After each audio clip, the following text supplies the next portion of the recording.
నమస్తే, welcome to four sides TV. Medaram మహాజాతరలో శివసత్తులు ప్రత్యేక ఆకర్షణగా నిలుస్తారు. మేడారం జాతర ప్రారంభానికి నెల రోజుల ముందే వచ్చి సమ్మక్క సారలమ్మల రాక కోసం 1000 కళ్లతో ఎదురు చూస్తారు. వనదేవతల రూపాలను రూపొందించి అలంకరణ చేస్తారు.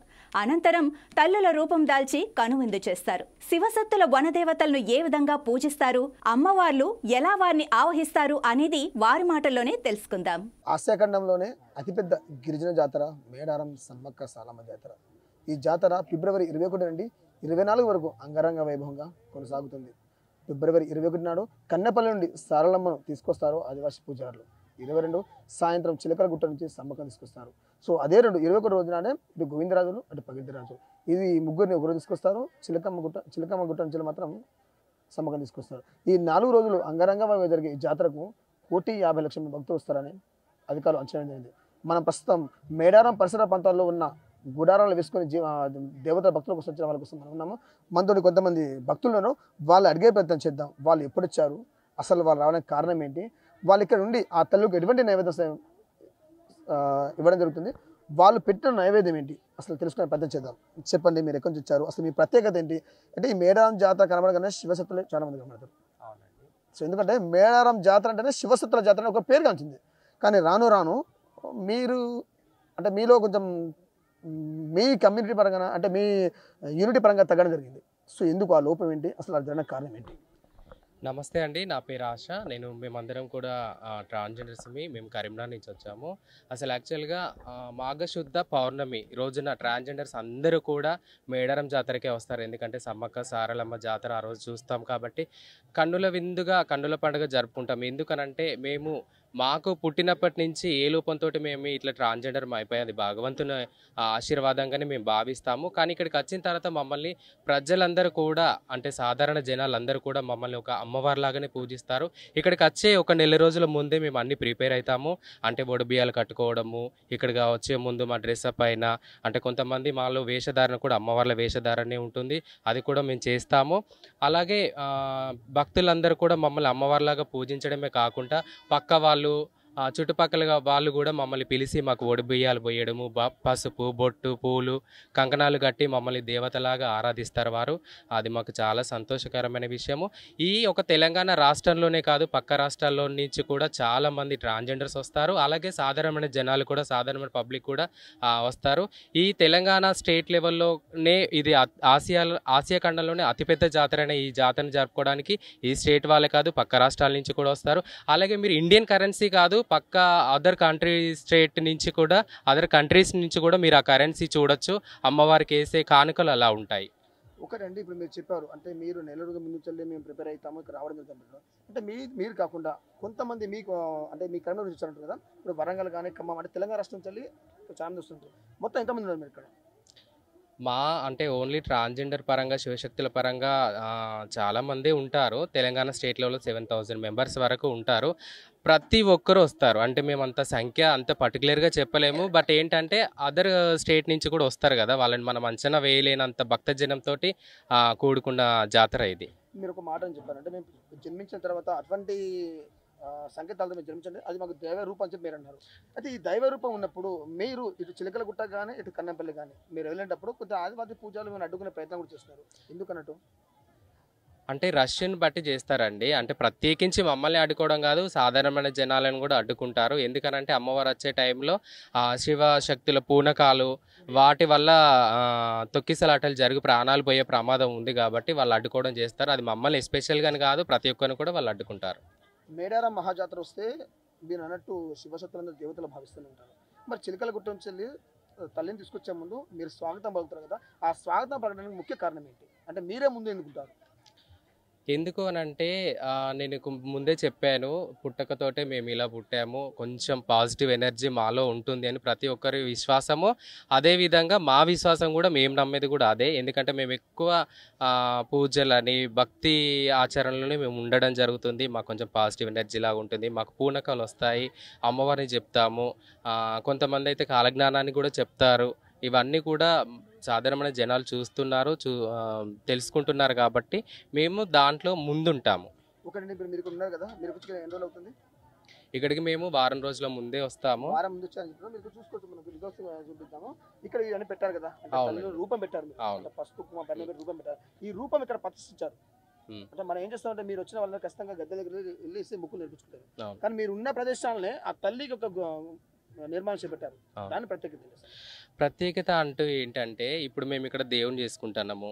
మేము ఎక్కడైతే మేము కరీంనగర్లో ఫస్ట్ మేము అక్కడ ఒడిబియ్యం పోసుకొని పసుపు కుంకుమ పెట్టుకొని వస్తాం కదా, ఆ క్రమంలోనే ఆ బియ్యాన్ని అన్ని తీసుకొచ్చి మేము ఇక్కడ గద్దెలు వేసుకుంటాం. ఎందుకంటే మేము చేసినప్పుడు దేవుడి దగ్గర చేయలేము, అక్కడ రష్ ఉంటుంది.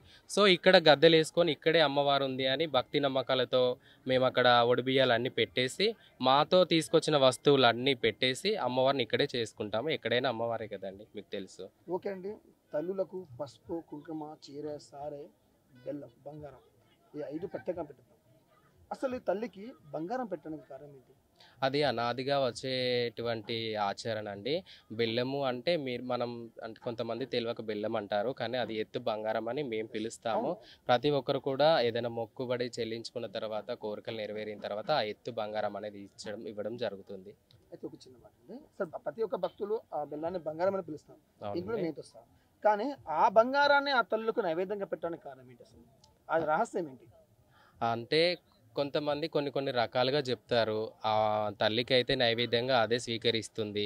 తిరుపతిలో స్వామివారికి లడ్డుని ఏ విధంగా నైవేద్యం అయితే ఇస్తారో ఈ అమ్మవారికి బెల్లం శాఖ బెల్లం అనేది నైవేద్యంగా ఇస్తారు. కాబట్టి ఏదైనా మొక్కుబడి చేసుకున్న తర్వాత ఇంతెత్తు బెల్లం నేను ఇస్తానని మొక్కుతారు కాబట్టి ఆ బెల్లాన్ని నైవేద్యంగా ఇచ్చేస్తాం అన్నట్టు. అంటే మాకు ఇంత ఒక శివశక్తి చెప్పడం జరిగింది.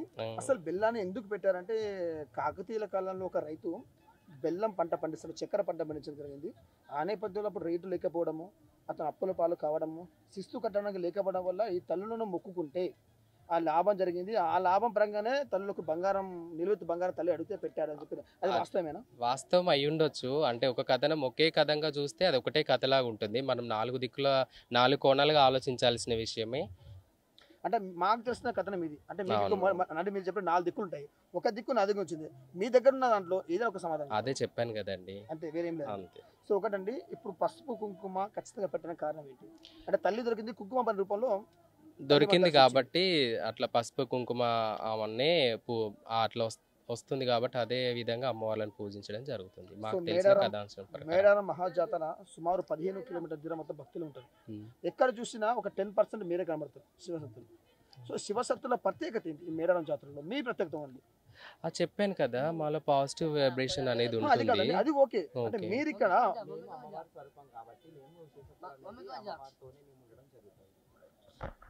ఓకే అండి, మీరు చెప్పండి. అంటే మీకు తెలిసి అంటే ఇప్పుడు ఒక్కొక్కరికి ఒకరి తెలిసిన విషయాలు ఉంటాయి. అంటే నాకు తెలిసిన విషయం వాళ్ళకి తెలిసి ఉంటుంది, వాళ్ళ తెలిసి మాకు ఉంటుంది. సో మీకు తెలిసినది ఇక ప్రత్యేకత పెద్దవాళ్ళు మాట్లాడతారు.